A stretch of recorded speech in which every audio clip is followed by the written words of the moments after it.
partir de Chai Elul, le 18 Elul, il y a 12 jours jusqu'à Rosh Hashanah. Les Rebbeim, nos maîtres de la Chassidoute, nous disent que chacun de ces 12 jours correspond à l'un des 12 mois de l'année. Donc Chai Elul, c'était le mois de Tishri. Et aujourd'hui, c'est le mois de Cheshvan. À chacun de ces jours, nous réfléchissons à ce qui s'est passé pendant ce mois de l'année. Et de cette façon, nous pouvons faire teshuva pour tout ce qui s'est passé.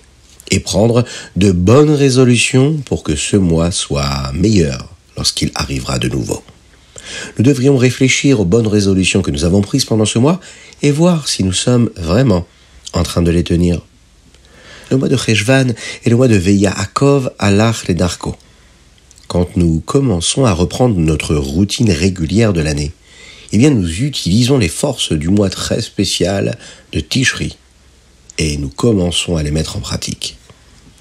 Est-ce que vous êtes capable de penser à quelque chose que vous avez fait pendant le mois de Cheshvan ? Arrêtez-vous, fermez les yeux, attention, si vous ne conduisez pas. Et posez-vous cette question-là, pour bien commencer l'année. Est-ce qu'il y a quelque chose que je peux faire cette année à venir pour que cela se passe de meilleure façon, de la meilleure des manières ? Il faut se poser des bonnes questions pour avoir des bonnes réponses. Boker Tov Lekoulam, bonjour à toutes et à tous, infiniment heureux de vous retrouver pour partager avec vous le Chitat du jour. Aujourd'hui, nous sommes mardi, Yom Shelishi, de la parashat Nitzavim Vayelech. Nous sommes le Yut Tet Elul, le 19 Elul 5783, Shnat Hakel, l'année du rassemblement, et je suis infiniment heureux de le partager avec vous.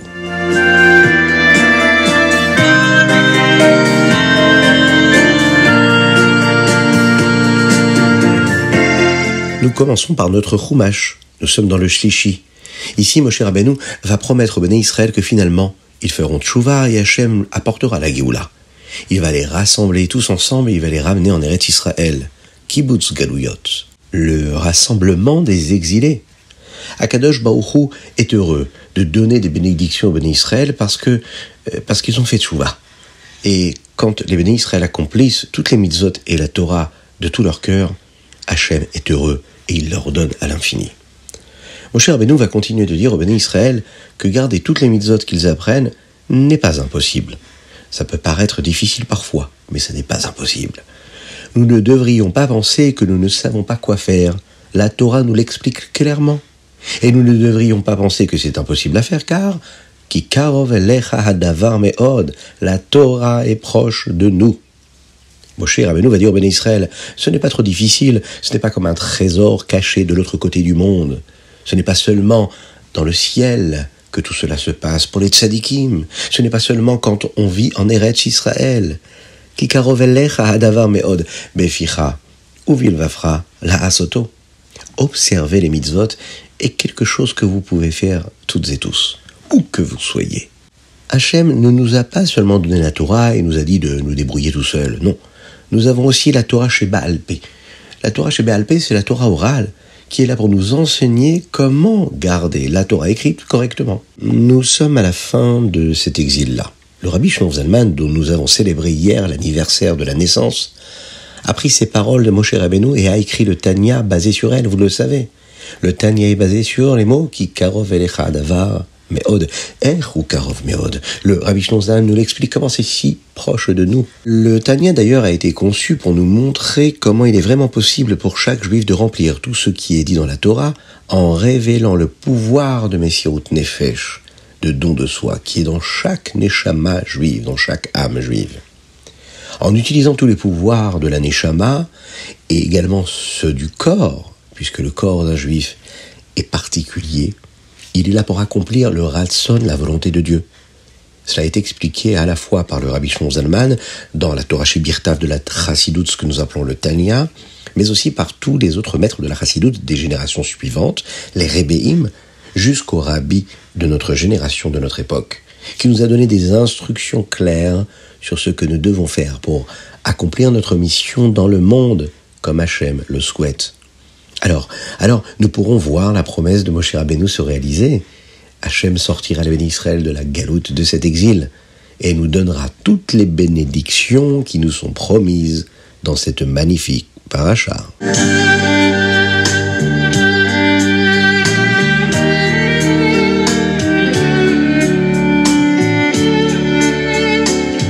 Et nous passons tout de suite au Tehillim. Aujourd'hui, nous allons lire les Tehillim Tzadik, Tzadik Aleph, Tzadik Bet, Tzadik Gimel, Tzadik Dalet, Tzadik E et Tzadik Vav. Et les chapitres pour le mois d'Elul que nous rajoutons sont les Tehillim Nun E, Nun Vav et Nun Zain. Beaucoup de chapitres des Tehillim d'aujourd'hui parlent de l'arrivée de Mashiach. Dans le chapitre Tzadik E, Tzadik Vav, on voit de la façon dont nous nous dirons les uns aux autres de venir chanter à Akadosh Baruch Hu et de le remercier pour tous ces miracles, les miracles qu'il nous offre tous les jours.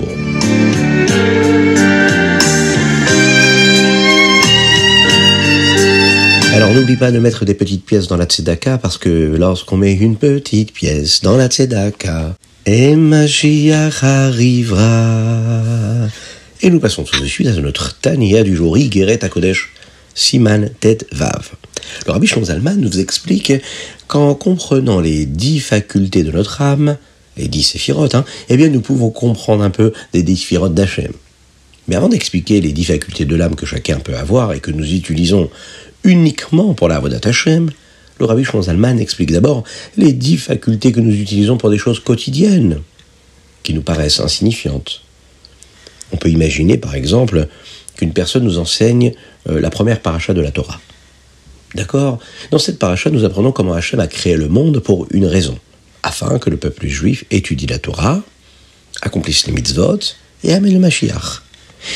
La personne qui va nous enseigner ça, elle aimerait nous faire comprendre quelle est notre mission si spéciale que nous avons dans le monde, et comment le faire avec beaucoup de vitalité, avec beaucoup de joie. Alors, les personnes qui nous enseignent cela ont déjà appris la Torah, ont déjà vécu dans le monde d'Hachem pendant de nombreuses années, et ils en savent beaucoup à cause de tout ce qu'ils ont appris et de tout ce qui leur est arrivé. S'ils essayent de nous dire tout ce qu'ils savent, eh bien nous pourrions un peu nous embrouiller et ne rien comprendre du tout. Alors les personnes qui savent ont utilisé les facultés spéciales de l'âme qu'Hachem leur a données. C'est des facultés qui sont là pour les aider à décider ce qu'ils doivent nous dire et comment les expliquer. De cette façon-là, nous serons heureux de l'entendre, et cela nous donnera envie de vivre comme Hachem le souhaite. Eh bien, dans le Tanya d'aujourd'hui, le Rabbi Shlomo Zalman nous montre comment, par exemple, un parent, un ami, un professeur, un rav, peut utiliser chacun ses midotes naturelles qu'il a en lui, à savoir le chesed, la gevura, le tiferet, netzach, od, yesod, malchut, pour enseigner quelque chose d'une manière que la personne qui est en face pourra l'apprécier et le comprendre. Par exemple, la maman va utiliser une forme de rigueur, ce que nous appelons la gvura, ce qui est aussi une forme de retenue, pour décider de ce qu'elle ne doit pas dire, parce que ce sera trop compliqué pour un enfant de comprendre. Mais toutes ces midotes, tous ces différents traits de caractère qui sont la façon dont nous ressentons les choses, tout ça vient du sechel, c'est ça, Chabad. Notre sechel a 3 parties, la chokhma, la bina et la da'at, et ce sont les facultés spéciales intellectuelles et cérébrales que nous avons pour penser et comprendre. Plus une personne comprend, et plus ses sentiments, ses midotes sont et deviennent intelligents, si l'on peut dire. Par exemple, un petit bébé, lui, va s'agiter beaucoup. Il va s'inquiéter pour des petites choses. Il risque de pleurer pour des petites choses qui nous paraissent insignifiantes, que les enfants plus âgés, eux, savent déjà qu'ils ne sont pas si importantes. Plus nous comprenons, plus nous nous soucierons de toutes ces choses-là, ces éléments qui sont vraiment importants dans la vie. Donc en veillant à ce que notre partie intellectuelle, notre chabad, chokhma, binadat, et surtout notre da'at qui crée la jonction et le lien avec la partie émotionnelle, plus on fait attention à cela et on veille à ce qu'il soit comme il devrait l'être, et plus nous nous renforçons et nous améliorons toutes nos différentes vertus. Qu'Hachem nous aide à aller dans ce sens et à évoluer, encore et toujours, encore plus tous les jours.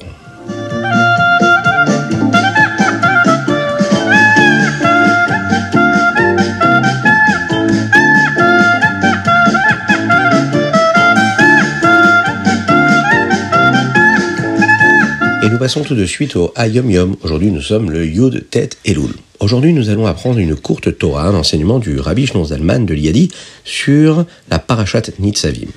Lorsque le Rabbi Shimon Zalman était à Vitebsk, il a une fois prononcé une Torah, c'est comme un Mahamar mais qui est assez court, pour expliquer les 2 premiers versets du début de la Parashat Nitzavim selon la Chassidoute.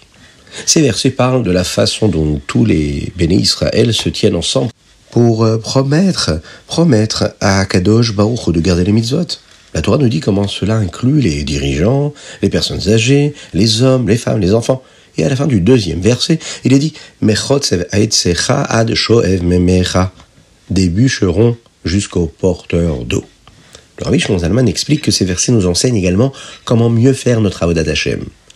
Le mot pour les bûcherons, Chotzev haetzecha, peut également signifier tailler nos idées. Qu'est-ce que cela veut dire ? Si nous traduisons le mot haetzecha comme une heitza, une idée, au lieu de seulement penser à nos propres idées sur la façon de vivre que nous devons avoir, eh bien nous devons nous assurer de suivre les idées que la Torah nous donne, et non pas les nôtres. Nous apprenons également une leçon des porteurs d'eau.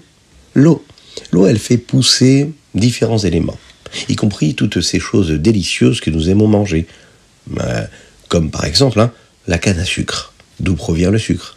Nous devons être des porteurs d'eau et apporter cette eau, entre guillemets, non seulement pour penser à ce qui est délicieux pour nous, mais aussi à penser à faire correctement notre mission ici-bas sur Terre, car c'est ce qui est délicieux pour Dieu, car c'est la seule chose qui apporte du plaisir à Dieu ici-bas sur Terre, c'est quand un homme accomplit sa mission et qu'il dévoile l'étincelle divine qui se trouve dans chaque endroit, à chaque moment, à chaque instant.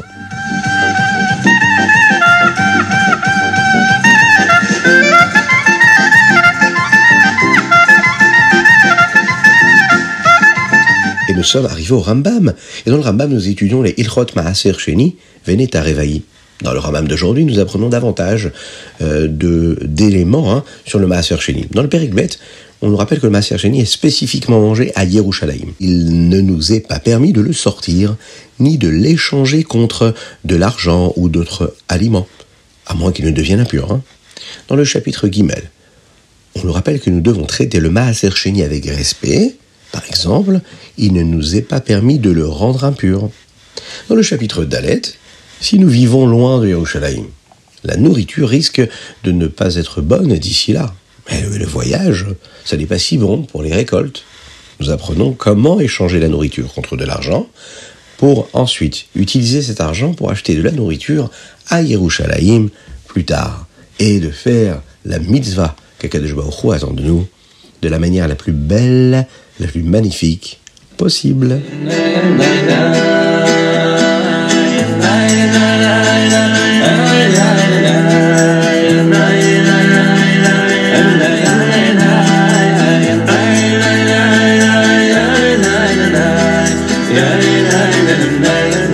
Et voilà, c'était le Ritatu du jour. J'espère que vous avez passé un bon moment. N'hésitez pas à le partager. Envoyez-nous vos dédicaces. Oui, c'est très important d'envoyer vos dédicaces. Vous le faites sur ritat.fr ou sur le WhatsApp du 06 61 76 87 70. Que Dieu vous bénisse, qu'il vous protège. Nous avons étudié pour la Refoua Shelema, la guérison totale et complète de Avraham Nissim Ben Sultana. Et qu'Hachem vous envoie la guérison à tous ceux qui en ont besoin aujourd'hui. Qu'il apporte le bonheur, la sérénité, la tranquillité, la joie. Une joie véritable, celle que vous devez, que nous devons, que chacun doit avoir sur le visage. Souriez, oui, même quand on n'a pas envie, eh bien on se force un petit peu. Et puis c'est comme les muscles, on peut devenir un sportif du sourire. C'est ce qu'un juif doit être. Souriez, Akadosh Baruch Hu vous rendra le sourire. Be'ezrat Hashem, c'est une promesse de nos maîtres. À très bientôt, que Dieu vous bénisse.